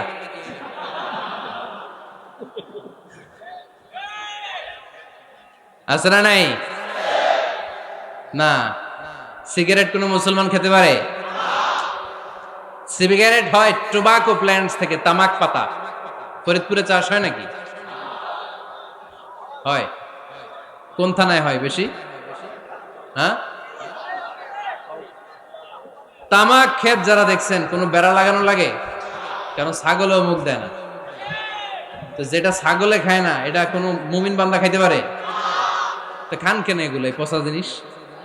হ্যাঁ, এই পৃথিবীতে বিড়ি আর সিগারেটই একমাত্র খানা যেটা টয়লেটে ঢুকে খাওয়া যায়, তাই না? পৃথিবীতে সিগারেট আর বিড়ি একমাত্র খাবার। রাগ করবেন না যারা খান, রাগ করেন না। আবার একটু কমন সেন্সটা কাজে লাগানোর জন্য, চিন্তার জন্য বলতেছি। এটাই পৃথিবীর একমাত্র খাবার যেই খাবারের গায়ে এই খাবারের বদনাম লেখা থাকে, স্মোকিং কজেস ক্যান্সার। ধূমপান কর্কট রোগের কারণ, ধূমপান স্বাস্থ্যের পক্ষে ক্ষতিকারক, লেখা থাকে না? আচ্ছা, ধরেন ফরিদপুরের একটা কোম্পানি নতুন চানাচুর বের করছে, ওই চানাচুরের গায়ে লেখা, এই চানাচুর খাওয়ার 1 ঘন্টার মধ্যে বমি শুরু হবে আর ডায়রিয়া হবে। খাবেন? কি কইবেন? তুই খা। দোকানদারে কি কইবেন? তুই খা, তোর বমি হোক, তোর 14 গোষ্ঠীর ডায়রিয়া হোক, আমি টাকা দিয়ে এগুলো কিনবো না, ঠিক কি না? কারণ এই প্রোডাক্টের গায়ে এই প্রোডাক্টের বদনাম লেখা, এটা আমরা কিনবো কেন? কিন্তু সিগারেটের উপরে সিগারেটের বদনাম লেখা থাকার পরও আমরা খাই, টয়লেটে বসে খাই। এটার মধ্যে একটা পয়জন আছে, এটাকে বলে স্লো পয়জন, নিকোটিন। এটা আপনার লাং, ফুসফুসকে শেষ করে দিবে। Slow poison. সিগারেট খাওয়া অনেকটা আত্মহত্যা শামিল। বিষ খেলে সাথে সাথে মরে, সিগারেট খেলে ধুকে ধুকে মরে। আর সিগারেট থেকে হিরোইন, গাঁজা, ফেন্সিডিল, ইয়াবা, মেরিজুয়ানার পথে মানুষ পথ বাড়ায়, পা বাড়ায়, তাই না? এগুলো খাবেন না। ওয়ালা তুলকু আইদিকুম ইলা তাহলুকা। নিজেকে স্বেচ্ছায় ধ্বংসের দিকে ঠেলে দিও না। জীবনটা অনেক সুন্দর, জীবনটা অনেক রঙিন, আল্লাহর দেয় জীবনটাকে উপভোগ করার দরকার আছে না নাই? এই জন্য সিগারেটকে এই ফরিদপুরের প্রোগ্রাম থেকে আমরা আজকে নো বলে দিলাম। কি বলে দিব? আওয়াজ করে সবাইকে, আমরা সবাই একসাথে বলবো, সিগারেটকে কি বললাম? মনে থাকবে না? মাহফিলের প্যান্ডেল থেকে বাইর হয়ে আবার ইয়েস, হ্যাঁ, না ইয়েস করা যাবে না। সিগারেটকে কি বললাম? নো। ওমরে ফারুক রাদিয়াল্লাহু তাআলা আনহু আমাদের সুপার হিরো, আমাদের সবাই বলেন আমাদের, উনি কত বড় সুপার হিরো শুনেন। উনি জুমার খুতবা দিচ্ছেন, কি দিচ্ছেন? মসজিদে নববীতে খুতবার মাঝখানে হঠাৎ বললেন, ইয়া সারিয়াতাল জাবাল, ইয়া সারিয়াত ইবনে জানিমিল জাবাল। এই কথা বলেই আবার খুতবা দিতে শুরু করলেন। উনার এই ইয়া সারিয়াত ইবনে জানিমিল জাবালের সাথে আগের কথারও কোনো মিল নাই, পরের কথারও কোনো মিল নাই। জুমার নামাজের পর মুসল্লি সাহাবারা ধরলেন, বললেন, ইয়া আমিরাল মুমিনিন। খুতবার মাঝখানে হঠাৎ করে ইয়া সারিয়াত ইবনে জালিমিল জাবাল বলে আপনি চিৎকার করলেন কেন? আপনার এই বাক্যের সাথে আপনার খুতবার আগের বাক্যের কোনো মিল নাই, আপনার খুতবার পরের বাক্যেরও কোনো মিল নাই। এই কথা আপনি কারে বললেন, কারে উদ্দেশ্য করে বললেন? এই কথার তাৎপর্য কি আমাদেরকে বুঝিয়ে বলেন। ওমরে ফারুক বললেন, আমি যখন খুতবা দিচ্ছি আমি দেখতে পেলাম ওই যে কয়েক মাস আগে আমি আমার মুসলিম সেনাবাহিনী পারস্যে আক্রমণের জন্য পাঠিয়েছি, বর্তমান ইরানের ওই বিশাল এলাকাতে পারস্যে আমি আমার ব্যাটালিয়ন পাঠিয়েছি। আমি হঠাৎ করে দেখতে পেলাম আমার মুসলিম বাহিনীর সেনাপতি যুদ্ধের এক পর্যায়ে তার ডানে আছে উপত্যকা, বায়ে আছে পাহাড়, সে পাহাড়ি রাস্তা ছেড়ে দিয়ে উপত্যকার দিকে যেতে শুরু করেছে। আমি দেখতে পেলাম আমার মুসলিম বাহিনী যদি উপত্যকার দিকে ছুটে বেড়ায়, কাফির মুশরিকরা আমার মুসলিম বাহিনীকে কচুকাটা করে ফেলবে। তাই আমি এখান থেকে তাদেরকে কমান্ড দিয়ে বলেছি, ইয়া সারিয়াতাল জাবাল, উপত্যকার দিকে নয় পাহাড়ের দিকে যাও, তাহলেই তোমাদের বিজয় নিশ্চিত হয়ে যাবে। উপত্যকার দিকে যেও না, ইলাল জাবাল, ইলা সারিয়াতিল জাবাল, পাহাড়ের দিকে ছোট। সাহাবারা অবাক, ঘটনা কি? উনি বসে আছেন মদিনায় মসজিদে নববীর মিম্বারে দাঁড়িয়ে, উনি যদি ইয়া সারিয়াতাল জাবাল বলে, এটা কি ইরানে যাবে নাকি? ও মিয়া, তখনকার সময়ে বর্তমানের মতো মোবাইল ছিল নাকি? ইন্টারনেট ছিল নাকি? কিছু ছিল? খালি মুখে আমি যদি বলি ইয়া সারিয়াতাল জাবাল, এটা ইরানে যাবে, ইন্ডিয়ায় যাবে, ঢাকায় তো যাবে না, ফরিদপুর শহরেই তো বসবে না, ঠিক কিনা? কিন্তু এটা আমিরুল মুমিনিন বিশ্বাসী সাহাবারা বিশ্বাস করে নিল। কিছু মুনাফিক ছিল, এরা কয় না ঝামেলাস, এটা তো সম্ভব না। এক কাজ করি, এই সেনাপতি যখন বিজয়ী বেশে মদিনায় ফিরে আসবে আর আমরা ধরব। এরা দিন গুনতে লাগলো, এই সেনাপতি মুসলিম বাহিনী নিয়ে পারস্য জয় করে কবে ফিরে আসবে। এই মুনাফিকের দলগুলো কখনো সেনাবাহিনীকে অভ্যর্থনা জানাতে যেত না, কিন্তু এইবার সবার আগে মদিনার উপকণ্ঠে যে সেনাপতিদেরকে অভ্যর্থনা জানানোর জন্য ফুল নিয়ে রেডি। ফুল নিয়ে দাঁড়ায় সেনাপতি ঢুকার সাথে সাথে ধরছে, এই সেনাপতি কোত্থেকে আসছে? কয় পারস্য জয় করে আসছে। কয় এমন এমন দিন, জুমার দিন দুপুর বেলা যুদ্ধের মাঝখানে আমিরুল মুমিনিনের কণ্ঠের কোন কথাবার্তা শুনছো নাকি? সেনাপতি অবাক, কয় তোমরা জানলা কেমনে? শুনছি তো। সুবহানাল্লাহ পড়বেন না? আমরা যুদ্ধে একটা ভয়ঙ্কর অবস্থার মধ্যে ছিলাম, পেছন থেকে শত্রুরা আমাদেরকে আক্রমণ করতে শুরু করে দিল। ডানে যাব না বায়ে যাব, সামনে যাব নাকি পেছনে যাব, রাস্তা খুঁজে পাচ্ছি না। ডান দিকে ছিল আমাদের উপত্যকার রাস্তা, বাঁ দিকে ছিল পাহাড়ি পথ। আমরা সোজা পথ হবে মনে করে উপত্যকার দিকে ছুটতে আরম্ভ করলাম। হঠাৎ করে আমিরুল মুমিনিনের কণ্ঠ বজ্র কণ্ঠে আমার কানের মধ্যে ভেসে আসলো। আমার মনে হলো আমিরুল মুমিনিন কেমন যেন আমাকে কমান্ড দিচ্ছেন আর বলছেন, ইয়া সারিয়াতাল জাবাল, ডান দিকে উপত্যকার পথে নয়, তাড়াতাড়ি পাহাড়ের দিকে সৈন্য বাহিনী নিয়ে উঠে যাও। পাহাড়ের দিকে, ডানে না, this is wrong track and this is the right track. ওই দিন যদি ওমরে ফারুকের ওই গাইডলাইন, আমিরুল মুমিনিনের কমান্ড যদি আমি না শুনতাম, আজকে বিজয়ের বেশে ফিরতেও পারতাম না, আমাদের চেহারাও তোমরা দেখতে পেত না। ওমরে ফারুকের ওই কমান্ড, ওই গাইডলাইন অদৃশ্য থেকে শোনার কারণে ওই পারস্যের মধ্যে আমাদেরকে সেই যুদ্ধে বিজয় দান করেছে কে? দিস ইজ ওমরে ফারুক, দিস ইজ ওমরে ফারুক। বিশ্বনবী বলতেন, ওমর, মা লাকিয়াকা শাইতানু সালিকান ফাজ্জান ইল্লা সালাকা ফাজ্জান গায়রা ফাজ্জিক। ওমর, শয়তান ইবলিস যদি তোমার কোনো রাস্তা দিয়ে হাঁটতে দেখে, শয়তান ওই রাস্তা রেখে দিয়ে অন্য রাস্তা দিয়ে হাঁটে। সুবহানাল্লাহ বাড়িতে যায় বললেন। কে বলতেছে? বিশ্বনবী। কার ব্যাপারে? ওমরে ফারুকের ব্যাপারে। শয়তান যদি দেখে যে ওমরে ফারুক এই রাস্তা দিয়ে হাঁটতেছে, শয়তান ওই রাস্তা রেখে দিয়ে অন্য রাস্তা দিয়ে হাঁটে। সুবহানাল্লাহ পড়েন। রাত্রিবেলা আমরা আমাদের বাচ্চা ছেলে মেয়েদেরকে যখন খাওয়াই, বাচ্চারা খেতে চায় না, এরকম হয় আপনাদের ফরিদপুর এলাকায়? হ্যাঁ, এই এলাকায় হয় নাকি? খেতে চায় না বাচ্চারা, এই চকলেট দেখায়া, এই মিনা কার্টুন দেখায়া, এইটা সেইটা এগুলো সেগুলো বলে, গল্প টল্প বলে ভুলাইয়া খাওয়ানো লাগে, তাই না? তারপরও খায় না। আমারও ছোট মেয়ে আছে, খেতে চায় না, এইটা সেইটা এমনি সেমনি খাওয়ানো লাগে। তো শেষে না পেরে মা বাবা বলতে বাধ্য হয়, ওই যে ভূত আসতেছে, ভূত, তাড়াতাড়ি তাড়াতাড়ি খাও, নাহলে যে ভূত ধরবে তোমারে। ওই যে বাঘ আসতেছে, বাঘ, তাড়াতাড়ি খাইলে নাহলে বাঘে কামড়াবে। বলি না আমরা? আপনারা কি বলেন? ভূত। আর কি বলেন? হ্যাঁ হ্যাঁ, আচ্ছা, এক এক জায়গায় এক একটা আমরা বলি, ভূত আসবে, বাঘ খাবে, ভাল্লুক খাবে, তাড়াতাড়ি খাও। মদিনাতে যখন ওমরে ফারুক আমিরুল মুমিনিন, মদিনার মায়েরাও বাচ্চাদেরকে খাওয়াতে পারতো না, ছোট্ট মেয়েদেরকে খাওয়াতে পারতো না, খাওয়া নিয়ে যন্ত্রণা করতো। বাচ্চারা যখন মদিনায় খেতে চাইতো না রাত্রিবেলায়, মদিনার মায়েরা বলতো তাড়াতাড়ি খাও, হা হুয়া ইয়াতি উমর, হা হুয়া ইয়াতি উমর, তাড়াতাড়ি খা, নাইলে ওই যে ওমর আসতেছে, Omar. This is our superhero সাইয়েদনা ওমর ফারুক রাদিয়াল্লাহু তাআলা। শুধু শয়তানি ভয় পেত না, মুনাফিকরাও ভয় পাইতো, জমের মতো ভয়। শুধু তাই না, আমাদের আম্মাজান বিষ্ণু ইসা ইসলামের স্ত্রীরাও ওমর ফারুককে ভয় পেতেন। সুবহানাল্লাহ কইবেন না? মাঝে মাঝে বিষ্ণু ইসা ইসলামের সাথে আম্মাজান আয়েশার ঝগড়া হতো, হতো না? আপনাদের ফ্যামিলিতে ঝগড়া হয়? হয় না? হয় না? কার কার দেখি? ওরে আল্লাহ, অনেক আল্লাহর ওলি আছে তো এই জায়গায়। ঝগড়া হয় না? কি কথা কয়, ঝগড়া হয় না বলে? বিশ্বনবীর ফ্যামিলিতে ঝগড়া হয়, আপনার ফ্যামিলিতে হয় না? মিষ্টি ঝগড়া।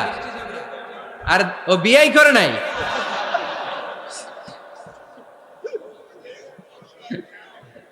ঝগড়া তো হবেই, দাম্পত্য জীবনের মজাটাই তো এখানে।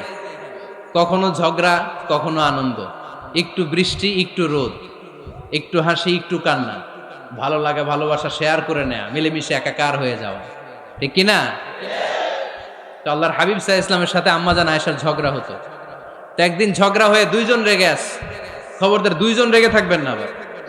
একজন রাগলে আরেকজন থেমে যাবেন, কারণ এই ছোট্ট ঝগড়া থেকে এটা অনেক সময় বিচ্ছেদের দিকে গড়ায়।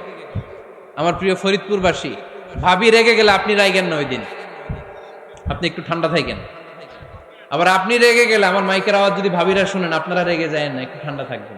দুইজনে রেগে গেলে তো তৃতীয় বিশ্বযুদ্ধ শুরু হবে, তাই না? একজন রেগে গেলে আরেকজন ঠান্ডা। কারণ এই সামান্য ঝগড়া থেকে ইগোর কারণে এটা বিচ্ছেদ আর ডিভোর্স পর্যন্ত গড়ায়। আর শয়তান এখানে উস্কানি দেয়, কারণ ইমানদারদের ফ্যামিলি ভাঙতে পারলে শয়তান সবচেয়ে বড় খুশি হয়। আর ইমানদারদের ফ্যামিলি টিকে থাকলে খুশি হয়ে যায় কে? আম্মাজান আয়েশা রাদিয়াল্লাহু তাআলা আনহার সাথে বিষ্ণু ইসা ইসলামের ঝগড়া হতো মাঝে মাঝে। একবার ঝগড়া হলো, বিষ্ণু ইসা ইসলামও রাগ, আম্মাজান আয়েশাও রাগ। বিষ্ণুই বললেন, আয়েশা, ঝগড়া করে আর কতক্ষণ থাকবো, আসো মিটমাট করি। আয়েশা রাদিয়াল্লাহু বললেন, ঠিক আছে, মিটমাট করব। তো বিষ্ণু ইসা ইসলাম বললেন, মিটমাটের জন্য কারে ডাকবো? ওমর রে ডাকি। কয় না, ওমর রে না, ওমর গালিজ, ওমর অনেক রাগে, আমার ডর লাগে। কয় তাহলে তোমার আব্বারে ডাকি। কয় ডাকেন। কি খুশি! মেয়েদের মধ্যে অভ্যাসটা আছে না নাই? তাহলে তোমার আব্বারে ডাকি, ডাকেন। ডেকে নিয়ে আসা হলো। আবু বকর রাদিয়াল্লাহু তাআলা আনহু দাঁড়ালেন, আম্মাজান আয়েশা দাঁড়ালেন, বিশ্বনবীও দাঁড়ালেন। বিশ্বনবী বললেন, আয়েশা, তোমার আব্বা আসছে, এবার ঘটনা খুলে বলার পালা। তুমি বলবা নাকি আমি বলবো? আম্মাজান আয়েশা বললেন, আপনি বলেন, তবে ওয়ালা তাকুল ইল্লা হাক্কান, যেটা ঘটছে ওইটাই বললেন, মিথ্যা কথা কইেন না। আবু বকর রাদিয়াল্লাহু তাআলা রেগে মেগে আগুন। কি এই কথা তুমি কেমন করে বলো? বিশ্বনবীকে মিথ্যা কথা কখনো বলবে? রেগে মেগে দিলেন মেয়ের গালে এক চড়। বানিয়ে বলতেছি না, মুসনাদ আহমদ ইবনে হাম্বলের হাদিস। বাবার হাতের থাপ্পড় খেয়ে আম্মাজান আয়েশা উল্টে পড়লেন। সাইয়েদনা আবু বকর রাগে গড়গড় করছেন, আবার মারার জন্য তেড়ে গেলেন। এবার বাঁচার জন্য আম্মা জান আয়েশা বিশ্বনবীর পিছনে যে আশ্রয় নিলেন, বিশ্বনবী বাঁচানোর জন্য দুই হাত মেলে দাঁড়িয়ে গেলেন। পড়েন সুবহানাল্লাহ। বিশ্বনবী যখন দুই হাত মেলে দাঁড়িয়ে গেলেন, সাইয়েদনা আবু বকর রাদিয়াল্লাহু আনহু থেমে গেলেন। সাইয়েদনা আবু বকর রাদিয়াল্লাহু তাআলা আনহু ঘর থেকে বের হয়ে বারান্দায় দাঁড়ালেন। পড়েন সুবহানাল্লাহ। এবার বিশ্বনবী আম্মা জান আয়েশার কাছে যেয়ে বলেন, ইয়া আয়েশা কাইফা রাআইতিনি আনকাসতুকি মিনার রাজুল, দেখছো কেমনে বাঁচাইলাম? আমি না থাকলে ভর্তা বানাই ফেলতো আজকে। আমি বাঁচাইছি তোমারে, আমি আমার লগে ঝগড়া করো তুমি। লজ্জায় পড়ে আম্মা জান আয়েশা খিলখিল করে হেসে দিলেন, বিশ্বনবীও হেসে দিলেন। দুইজনের হাসির মধুর আওয়াজ শুনে সাইয়েদনা আবু বকর বাইরে থেকে অবাক, কিরে এতক্ষণ না ঝড় তুফান, এখন দেখি হাসি। সালাম দিয়ে অনুমতি নিয়ে ভিতরে ঢুকলেন। ঢুকে দেখেন আম্মা জান আয়েশাও হাসে, বিশ্বনবীও হাসে। এ হাসি দেখে আবু বকর রাদিয়াল্লাহু আনহু হেসে দিলেন। আরশের উপর থেকে খুশি হয়ে গেলেন কে? এবার সাইয়েদনা আবু বকর রাদিয়াল্লাহু তাআলা আনহু বললেন, ইয়া রাসূলুল্লাহ আশরিকানি ফি সিলমিকুমা কামা আশরাকতুমানি ফি হারবিকুমা। ও নবী, যুদ্ধ লাগলে, দুইজন যুদ্ধ লাগলে মীমাংসার জন্য যেমনি আমারে ডাকেন, এরকম হাসি আর আনন্দের মুহূর্তেও আমারে একটু ডাইকেন। আশরিকানি ফি সিলমিকুমা কামা আশরাকতুমানি ফি হারবিকুমা। নবী, আপনাদের মধ্যে ঝগড়া লাগলে সন্ধি করার জন্য আমারে যেমনি ডাকেন, আপনাদের হাসি খুশি আনন্দ খুনসুটি এই মজাদার মুহূর্তগুলোতে আমারে বঞ্চিত রাখেন না, আমার একটু ডাইকেন। সুবহানাল্লাহ পড়েন। এই মুসনাদে আহমদ ইবনে হাম্বলের হাদিস শোনার উদ্দেশ্য হচ্ছে, বিশ্বনবী প্রথমে ওমরে ফারুকের নাম বলেছিলেন। সাইয়েদনা আয়েশা বলে, না আমি ডরাই, হাইবাত, দিস ইজ কল্ড হাইবাত ওমর। একবার বিশ্বনবীর সব বিবিরা ধরলেন, ও নবী আমাদেরকে এটা দেন, ওইটা দেন, ঘরে এটা নাই, ওইটা নাই, ওইটা নাই। বিশ্বনবীকে, আমার কাছে কিচ্ছু নাই, যদি এমনি আমার বউ হয়ে থাকতে চাও থাকো, তাহলে তা না হলে যা লাগবে কিনে দেব, সাথে সাথে তালাকও দিয়ে দিব। কিছু দিতে পারবো না, আমার নাই তো, সামর্থ্য নাই। কিন্তু বিবিরাও ছাড়া না, এটা দেন ওইটা দেন। বিশ্বনবী রহমতের নবী, বিবিদেরকে বুঝাতেও পারেন না, বিবিরা আবদার করতেছে, নবী এটা লাগবে ওইটা লাগবে। ইন দ্য মিন টাইম বিশ্বনবী একজনের সালাম শুনতে পেলেন। কে যেন দরজায় দাঁড়িয়ে বলতেছে, আসসালামু আলাইকুম। বিশ্বনবী দরজার দিকে তাকালেন, তাকিয়ে বললেন, ওয়া আলাইকুমুস সালাম। আর বুঝতে পারলেন এটা আমার ওমরের সালাম। সালাম দেওয়ার পরে বিবিদের দিকে তাকায় দেখে একজন বিবিও নাই, সব অন্দরমহলের ভিতরে দৌড়। সুবহানাল্লাহ পড়তে পারলেন না? This is our super hero Omar. এরকম ওমর একটা লাগবে, চিল্লায় বলেন কয়টা? একটা ওমর গোটা বিশ্বকে সোজা করে দিবে। একটা ওমর সবল আর দুর্বলের সব পার্থক্য দূর করে দিবে। মাজলুমের উপর জালিমের অত্যাচারের অবসান ঘটায় দিবে। গোটা বিশ্বটাকে সাম্য, মৈত্রী, ভালোবাসার ইনসাফ দিয়ে পরিপূর্ণ করে দিবে। সেই ওমরের অপেক্ষায় আমরা। নিজের ছেলেকে 80টা বেত মেরেছেন। কয়টা?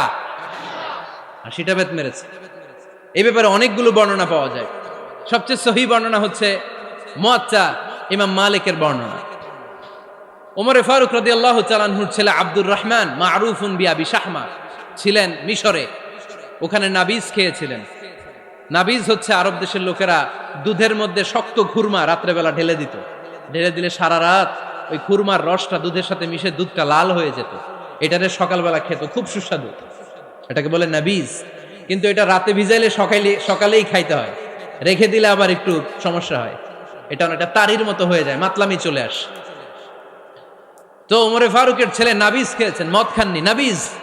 কিন্তু নাবিজ খাওয়াতে সাকরান চলে এসেছে।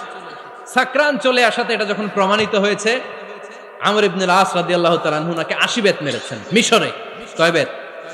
নিয়ম হচ্ছে সবার সামনে, কিন্তু সবার সামনে না মেরে একটু গোপনে মেরেছে। এই তথ্য যখন ওমরে ফারুকের কাছে এসেছে, উনি বললেন, না, মারতে হবে সবার সামনে, আলাদা মারলা কেন? ও মদিনায় ফিরে আসলে আমি আবার 80টা মারব।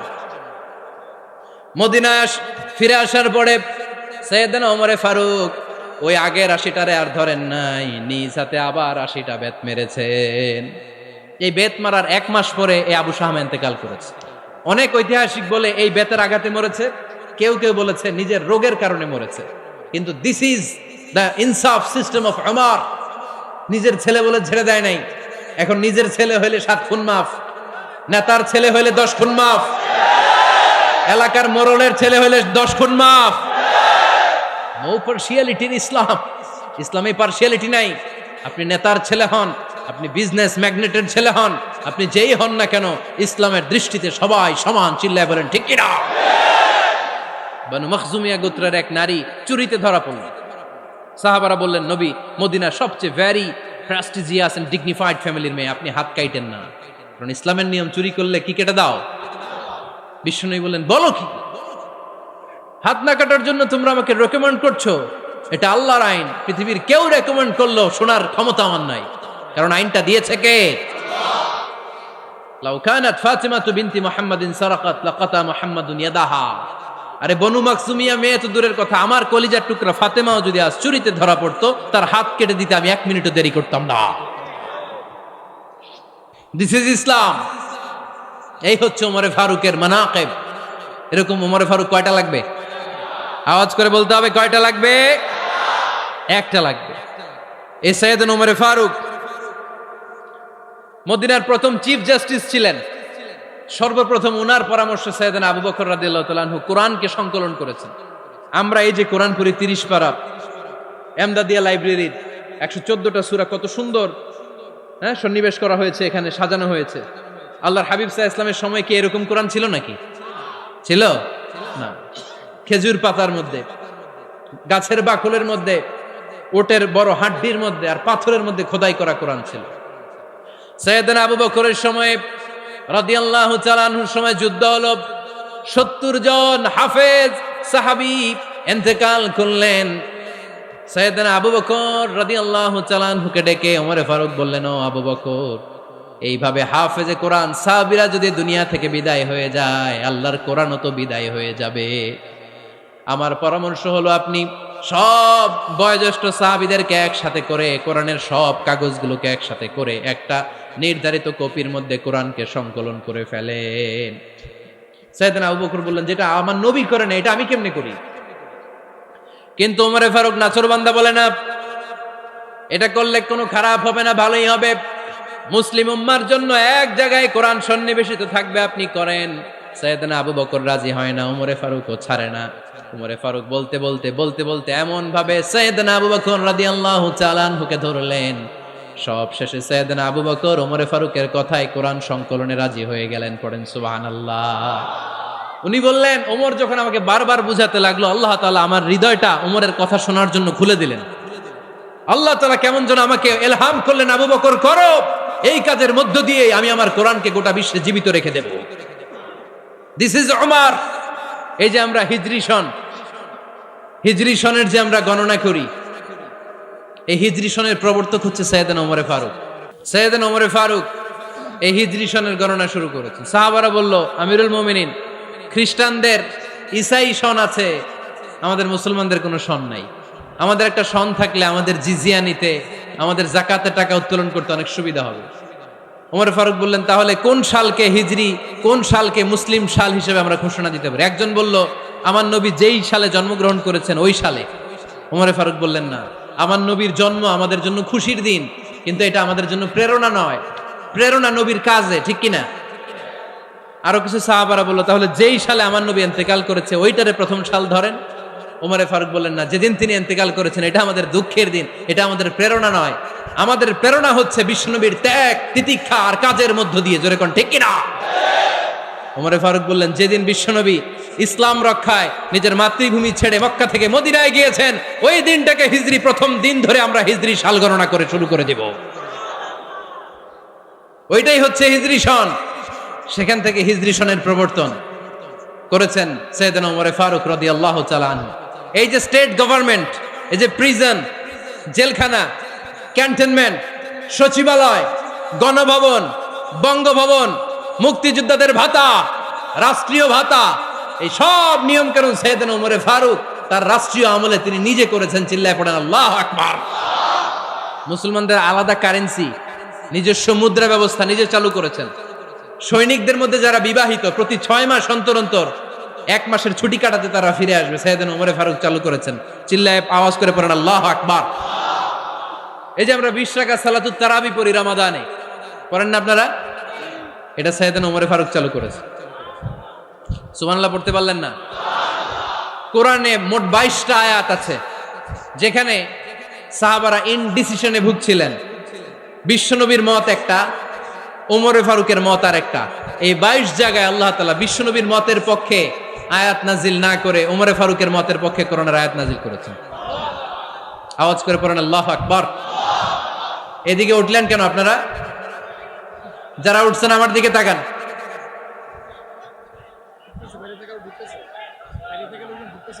কিছু ভিতরে ঢুকতেছে, কিছু বাইরেতেছে না?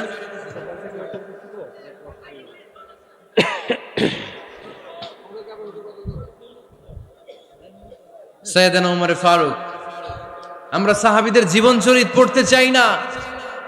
কত যে অনুপ্রেরণামূলক দৃষ্টান্ত সাইয়েদনা ওমর ফারুক আমাদের জন্য রেখে গিয়েছেন।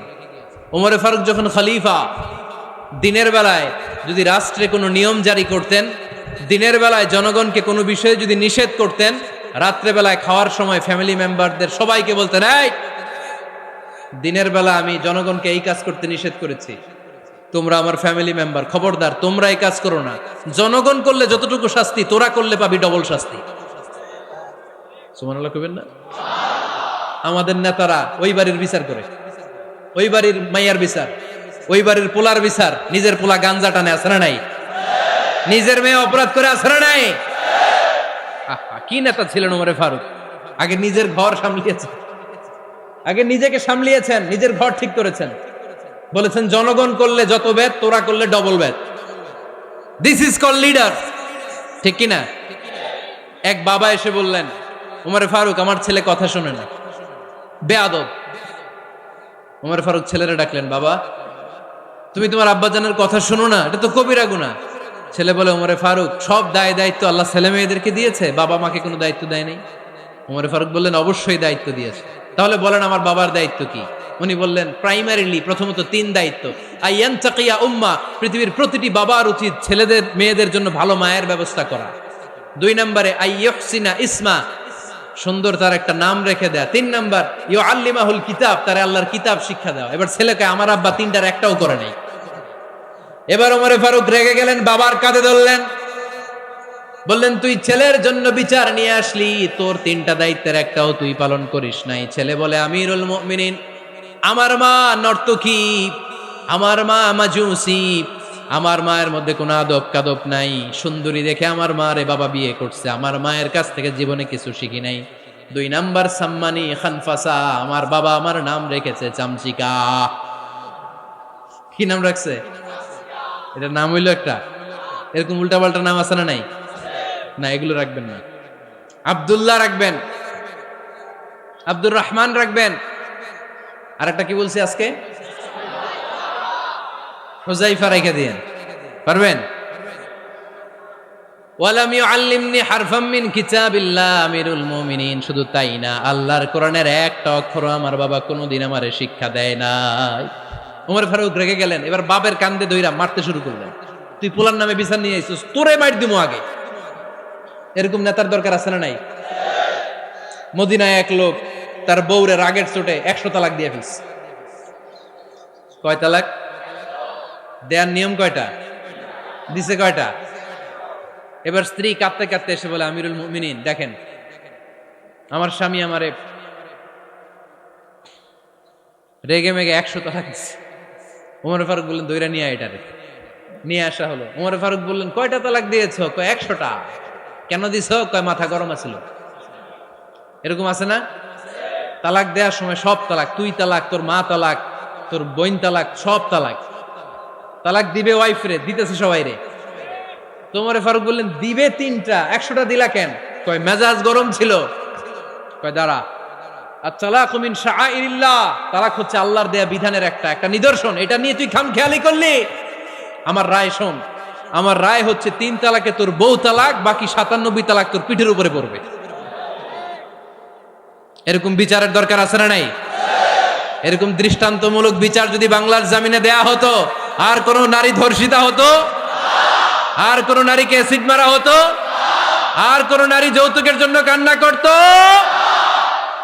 একটা আমল লাগবে, বেশি না। মক্কা, মদিনা, এই 7 জায়গায় 7 জন গভর্নর পাঠিয়েছেন, তাদের থেকে তথ্য নিতেন। এই গভর্নর সিস্টেম উনি বানিয়েছেন। সাইয়েদনা আমর ইবনে আল-আস রাদিয়াল্লাহু তাআলা আনহুকে পাঠিয়েছেন মিশরে। মিশরে একটা দৌড় প্রতিযোগিতা হতো। মিশরি বলে, আমার মাল্লা কেন? তুমি খেলায় পারো না, আমারে মাল্লা কেন? কয় আনা ইবনুল আকরামিন, আমি গভর্নরের পোলা।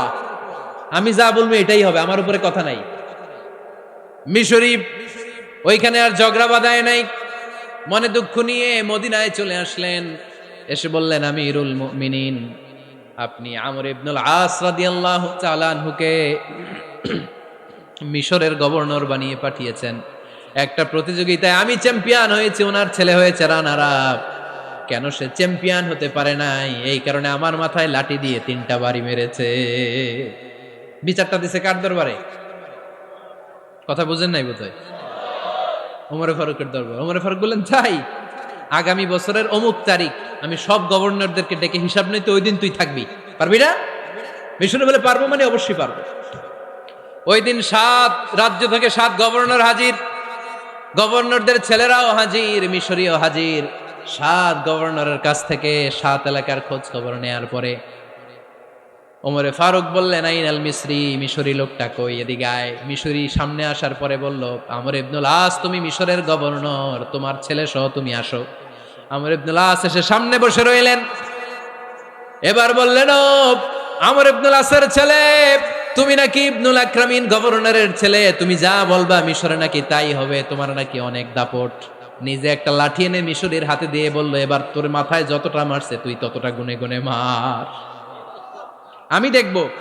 আমর ইবনুল আস দেখবে, আমর ইবনুল আসের ছেলেরে তুই এখানে মার। সে বলতেছে, থাক, আপনি বলছেন এতেই যথেষ্ট, মারা লাগবে না, আমি মাফ করে দিলাম। ওমরে ফারুক বলল, খবরদার, মার, মার ওর মাথার মধ্যে। মিশরি ওমরে ফারুকের ধমক শুনে ভয়ে ভয়ে 3টা বাড়ি মারল। এই বাড়ি মারা দেখেও ওমরে ফারুকের হৃদয় ঠান্ডা হয় নাই। লজ্জায় আমর ইবনুল আস, বয়স হয়ে গিয়েছে সাহাবা, মাথা তখন টাক, মাথায় চুল নাই, লজ্জায় মাথাটা হেট হয়ে মাথাটা নিচু করে রেখেছে। এবার রাগের চোটে ওমরে ফারুক বললেন, এবার আমর ইবনুল আসের টাক মাথার মধ্যে একটা মার, মার। কেন ছেলেকে শিক্ষা দিতে পারে নাই? ইয়া আমর ইবনুল আস, মাতা জাআলতুমুন নাস আবিদা, জনগণ তাদেরকে দেখভাল করার জন্য তোমাদেরকে পাঠানো হয়েছে, তাদের উপর কোনো অত্যাচার করার জন্য নয়। চিল্লায় বলেন ঠিক কি না? এরকম নেতা কয়টা লাগবে? কয়টা? ওই নেতার নাম কি? ওমর। হা হুয়া ইয়াতি ওমর। 22 জায়গায় বিশ্বনবী কয় একটা, ওমরে ফারুক বলে আর একটা। আল্লাহ বলে, বিশ্বনবী আপনার পক্ষে আমি আয়াত নাজিল করতে পারলাম না, আমি ওমরের পক্ষে নাজিল করে দিলাম। বিশ্বনবী বলতেন, ইন্নালি কুল্লি উম্মাতিন মুহাদ্দাস, সব উম্মতের মধ্যে, সব নবীর উম্মতের মধ্য থেকে একজন করে আল্লাহ তাকে মুহাদ্দিস বানাতো। মুহাদ্দিস না, মুহাদ্দাস। মুহাদ্দাস মানে এমন লোক যিনি যা ভাবতো ওই ভাবনাটাই আল্লাহ আয়াত হিসেবে নাজিল করে দিতেন। বিশ্বনবী বলেন, আমার উম্মতের মধ্যে মুহাদ্দাস হচ্ছে সাইয়েদনা ওমর। মদিনার সবচেয়ে বড় মুনাফিকের নাম আব্দুল্লাহ ইবনে উবাই ইবনে সালুল, সব মুনাফিকদের সরদার। কিন্তু এই মুনাফিকের ছেলেটা হলো পাক্কা ইমানদার। এই ছেলের নাম হলো আব্দুল্লাহ। আওয়াজ করে বলেন, ছেলের নাম কি? আব্দুল্লাহ ইবনে উবাই ইবনে সালুল, মুনাফিক সরদার যখন ইন্তেকাল করলো, সাইয়েদনা আব্দুল্লাহ রাদিয়াল্লাহু তাআলা আনহু বিশ্বনবীর কাছে এসে চোখের পানি ছেড়ে ডেকে বলে, নবী আপনিও জানেন, আমিও জানি, মদিনার সবাই জানে আমার আব্বা মুনাফিকদের সরদার, কিন্তু আমার মন তো মানে না, আমার তো পিতা, আমার তো বাবা লাগে, আমার তো মন মানে না। আপনিও জানেন মুনাফিক, আমিও জানি মুনাফিক। নবী আপনার দরবারে কিছু আমি চাই না, আপনার গায়ের একটা জামা দেন, আপনার জামাটা পরিয়ে আমার বাবারে দাফন দিব। এর উসিলায় যদি আমার আব্বারে আল্লাহ মাফ করে দেয়, দয়ার নবী মায়ের নবী জামা খুলে দিয়ে দিলেন। পড়েন সুবহানাল্লাহ। আব্দুল্লাহ রাদিয়াল্লাহু তাআলা আবার আবদার চললেন, নবী জানি আমার বাবা মুনাফিক, কিন্তু আমার তো বাবা, আপনার দরবারে ফরিয়াদ, আপনি নিজে যে আমার বাবার জানাজার নামাজের ইমামতি করবেন। দয়ার নবী মায়ার নবী জানাজার নামাজে যেতে চাইলেন। ওমরে ফারুক বললেন, নবী না, খবরদার, আপনি উবাই ইবনে সালুলের জানাজায় যাবেন না। বিশ্বনবী জোর করে যেতে চাইলেন। সাইয়েদনা ওমরে ফারুক বিশ্বনবীর জামা পেছন থেকে টেনে ধরলেন। আল্লাহু আকবার। টেনে ধরলেন, যাবেন না আপনি। ওমরে ফারুকের হাত থেকে হ্যাচকা টান মেরে জুব্বা টান দিয়ে বিশ্বনবী জানাজায় চলে গেলেন। রব্বুল আলামিন আয়াত নাজিল করলেন, ইস্তাগফির লাহুম আও লা তাস্তাগফির লাহুম ওয়া ইন তাস্তাগফির লাহুম 70 মাররাতান ফালান ইয়াগফিরাল্লাহু লাহুম। নবী গো, একবার নয়, দুইবার নয়, 70 বারও যদি এই মুনাফিকের জন্য আপনি ক্ষমা চান, তার জন্য ক্ষমা নাই, তার জন্য আছে জাহান্নাম। ওয়ালা তাকুম, আপনি যাবেন না আলা কবরি, কখনো তাদের জানাজায় যাবেন না। এই যে একটা ভুল করে ফেলছেন, এটা এইবারই শেষ, এরপরে আর যাবেন না। সাইয়েদনা ওমর ফারুকের পক্ষে আল্লাহ তাআলা কোরআনের আয়াত নাজিল করে দিলেন, চিল্লায় পড়েন আল্লাহু আকবার। এভাবে 22টা জায়গায় ওমর ফারুক যা বলেছে এটা নিয়ে একটা আলাদা আলোচনা হইতে হবে, আলাদা একটা আলোচনা লাগবে যে 22টা আয়াতে আল্লাহ তাআলা বিশ্বনবীর পক্ষে কোরআনের আয়াত নাজিল না করে সাইয়েদনা ওমর ফারুকের পক্ষে আয়াত নাজিল করেছেন, চিল্লায় পড়েন সুবহানাল্লাহ। ওই ওমর ফারুককে আমাদের মডেল বানানোর দরকার আছে না নাই? ওই ওমর ফারুকের জীবনী আমাদের ছেলে মেয়েদেরকে পড়ানোর দরকার আছে না নাই? আমাদের ভবিষ্যৎ প্রজন্ম এগুলো জানে না। ওরা সালমান খান দেখে বড় হয়, ওরা শাহরুখ খান দেখে বড় হয়, ওরা ঋত্বিক রোশনকে দেখে বড় হয়, ওরা মনে করে যে এরাই বড় সুপার হিরো। আমাদের যে কত বড় সুপার হিরো আছে এরা জানেই না। নতুন প্রজন্মের কর্ণকহুরে সাইয়েদনা ওমর ফারুকের ইতিহাস পৌঁছে দেওয়ার দরকার আছে না নাই? ওমর ফারুকের ইন্তেকালের ঘটনাটা বলেই আমরা মোনাজাতের দিকে যাব। শুনবেন? শুনতে চান? উনি স্বপ্নে দেখলেন একটা লাল মোরগ ওনাকে 3টা ঠোকর মেরেছে। কয়টা?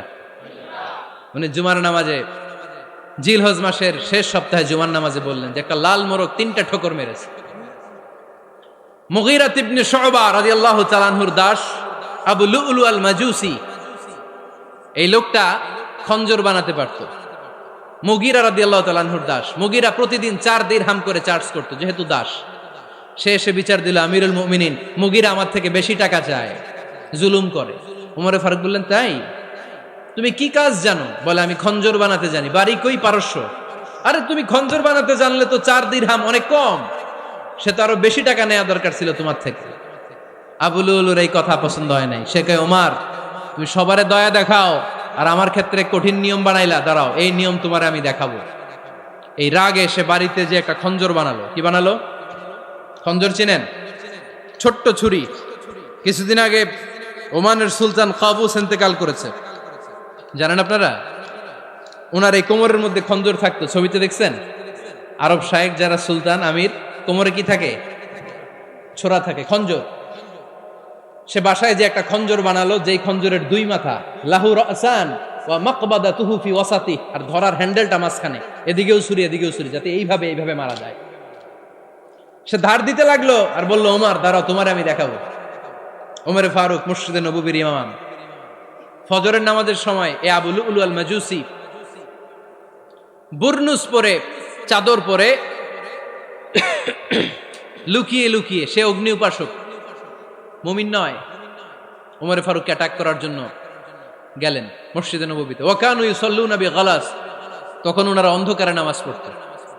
নামাজের সময় যখন হলো, লুকিয়ে লুকিয়ে প্রথম কাতারে ওমর ফারুকের পিছনে মুয়াজ্জিনের পাশেই দাঁড়ালো, হাতে খঞ্জর। একামত হলো, ওমর ফারুক সালাত শুরু করলেন, ফজরের সালাত, আল্লাহু আকবার। নামাজ শুরু করলেন, সূরা ফাতিহা বললেন। আরেকটা সূরা যখন পড়তে যাবেন, in the mean time Abu লুলু এই খঞ্জর নিয়ে ওমর ফারুকের বুকের মধ্যে 3টা স্টেবিং করলেন। একটা মারলেন নাভির নিচে, মারার সাথে সাথে পাকস্থলী কেটে গেল। আরেকটা মারলেন পাজরে, পাজর ছিঁড়ে গেল। 3টা মারার পরে ওমর ফারুক বললেন, কাতালানি আল কালব, এক কুকুর আমাকে মেরে ফেলেছে। পেছন থেকে এক সাহাবীকে টান মেরে সামনের দিকে নিয়ে গেলেন, তুমি নামাজের ইমামতি করাও। আর ওমর ফারুককে বাকিরা ধরাধরি করে পেছনে নিতে আরম্ভ করলেন। আর এই আত্মাই আক্রমণ যে করেছে, সে কাতারের মাঝখান দিয়ে যেতে আরম্ভ করলো আর 2 দিকে ছুরি মারতে আরম্ভ করলো। 13 জন সাহাবীর গায়ে ছুরি মেরেছে, 7 জন সাহাবা স্পট ডেথ, জায়গায় মৃত্যু। এই ভয়ঙ্কর অবস্থা দেখে এক সাহাবী বুরনুস, এক ধরনের জুব্বা আছে মাথাওয়ালা, অনেকে জ্যাকেট পরছেন না এরকম মাথাওয়ালা, লম্বা জুব্বা আছে, আরবরা শীতে পরে মাথাওয়ালা। এই মাথাওয়ালা জুব্বা বের করে এক সাহাবী জালের মতো তার দিকে উড়ায় মারল। ওই বুরনুসের মধ্যে পেঁচিয়ে আবু লুলু মাটিতে পড়ে গেল আর সুইসাইড করে ফেলল, নিজের বুকে নিজে মেরে আত্মহত্যা। যেই সাহাবীকে ইমামতির জন্য দাঁড় করালেন, উনি ছোট্ট সূরা দিয়ে, প্রথম রাকাতে সূরা আল কাউসার, দ্বিতীয় রাকাতে সূরাতুল ইখলাস দিয়ে নামাজ শেষ। ওমর ফারুক বেহুশ। ওমর ফারুক কি? হ্যাঁ, বেহুশ। সবাই কান্নাকাটি করতেছে, সবাই দেখতে গেলেন, এখন হুঁশ ফিরে না। মুখের মধ্যে, মুখ খুলে রাষ্ট্রের চিকিৎসক মুখের মধ্যে দুধ দিলেন, ওই নাভি দিয়ে দুধ বের হয়ে যায়। পাকস্থলী কেটে ওখান দিয়ে দুধ বের হয়ে যাচ্ছে। তারা বললো ওনারে বাঁচানো সম্ভব না, দেখেন হুঁশ ফিরে কিনা। হুঁশ ফিরলে ওনার পরে কে আমির হবে, উনি যেন প্যানেল ঠিক করে দিয়ে যায়। সবাই তাকিয়েছে ওমরে ফারুকের চোখের দিকে। আল্লাহর মেহেরবানিতে ঘন্টা খানিক পরে উনি চোখ খুললেন। চোখ খোলার পরেই বলেন নাই, ও মা আমি মরে যাই। চোখ খোলার পরে উনি বলেন নাই, কে মারলো আমারে। চোখ খোলার পরে উনি বলেন নাই, আমার পরে নেতা কে হবে। চোখ খোলার পরে সর্বপ্রথম কথাটি ছিল, আসল্লান নাস, আমার নেতৃত্বে যে ফজরের নামাজটা শুরু হয়েছিল এটাকে ঠিকমতো তোরা পড়েছিলি? আমার নেতৃত্বে যে ফজরের জামাত শুরু হয়েছিল সেটা ঠিকঠাক মতো সমাপ্ত হয়েছিল কিনা আগে বল। আসল্লান নাস, নামাজটা হয়েছে কিনা বল। সুবহানাল্লাহ কইতে পারলেন না? This is Omar, hour super hero. নেতা অনেকগুলো লাগে না, এরকম নেতা একটাই যথেষ্ট যে গোটা বিশ্বকে কাঁপায় দিতে পারে। চিল্লায় বলো ঠিক কিনা। আমরা চাই আমাদের ছেলেগুলো ওমরে ফারুকের মতো বড় হোক। আমরা চাই আমাদের ছেলে মেয়েগুলো খাব্বাব, খুবাইব, সাইয়েদনা আলী, উসমান, আবু বকর রাদিয়াল্লাহু তাআলা আনহুর অনুসরণে বড় হোক, ঠিক কিনা। আমরা একটা ওমর চাই যিনি আমাদেরকে সালাতের শিক্ষা দিয়ে গিয়েছেন, ইন্তেকালের আগে বলেছেন সাল্লান নাস। এজন্য আমরা যেন নামাজ কখনো নষ্ট না করি। আল্লাহর জমিনে দিন বাস্তবায়ন আসাদ্দুহুম ফি আমরিল্লাহি ওমর রাদিয়াল্লাহু তাআলা আনহুর মতো এত কঠোর কেউ ছিলেন না। তাই দিন বাস্তবায়নে আমরা যেন কাউরে ছাড় না দেই। সবার আগে আল্লাহর দিন, সবার আগে আল্লাহর কোরআন, সবার আগে আমার ইসলাম, ঠিক কিনা। চাইলেই কেউ এদেশ থেকে ইসলামরে মিটাই দিতে পারবে না। যে দেশে আল্লাহু আকবার ধ্বনির সাথে সাথে সূর্য উঠে যায়, আল্লাহু আকবার ধ্বনির সাথে সাথে সূর্য ডুবে যায়, সে দেশে আর কিছু থাকবে না থাক আমার ইসলাম থাকবেই, আর কিছু থাকবে না থাক আমার কোরআন থাকবেই। সে ইসলামের সাথে থাকতে রাজি আছেন তো? কোরআনের সাথে থাকতে রাজি আছেন তো?